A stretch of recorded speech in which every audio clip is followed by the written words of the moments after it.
Ես որպես կանոն չեմ արձագանքում, ասենք դաշտով անցնում ես ոչխարները բառաչում են կամ շները հաչում են փողոցով գնում ես անտեր շները կամ բան չեմ արձագանքում, որովհետև անիմաստ է, մարդ պիտի հիմար լինի, որ արձագանքի շնի հաչոցին կամ ոչխարի բառաչոցին եւ այլն։ Բայց քանի որ ոչխարներ կա, որոնց բառաչոցը միջազգային, ուրեմն ասպարեզում ընդունվում է որպես հայերի կողմից ասված ինչ-որ որպես հայերի, ուրեմն միտք հայերի գաղափար, ցավոք սրտի։ Եվ այսօր ես չեմ լսում, այդ ոչխարներին չեմ լսում, որտեղ ականջիս հաճույք չի դրանց բառաչոցը, բայց գրավոր կարդացի, որ ինչ-որ մի ոչխար, գերագույն ոչխար բառաչել է, թե Արարատի եւ Արարատի դիսկուրսի մեջ որ մտնենք, Արարատ լեռն է հենց խանգարում,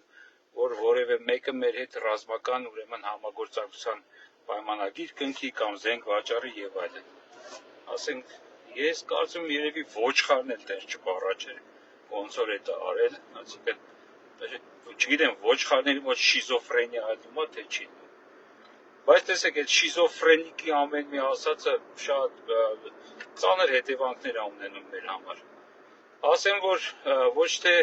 Արարատ լեռնն է խանգարում կամ որևէ այլ դիսկուրս,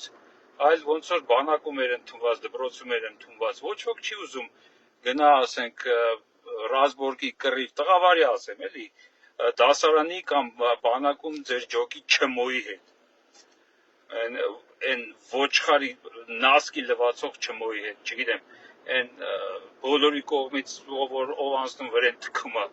դրա հետ ոչ մեկ չի ուզենա, ոչ ընկերություն անի, ոչ գնա կռիվ, ոչ էլ ամենայնպես տես չմոյի ձեռը զենքը չեն ուզենա տան, որովհետև անկախատեսելի շիզոֆրենիկ ոչխար չմոյին, որը նեղացած է կյանքով, ինքը ծնվել է նեղացած, ինքը ծնվել է իր մորից նեղացած, ոչ մեկ չի ուզի զենք տա կամ հետը համագործակցի կամ ընդհանրապես կողքը կանգնի։ Այդքան է։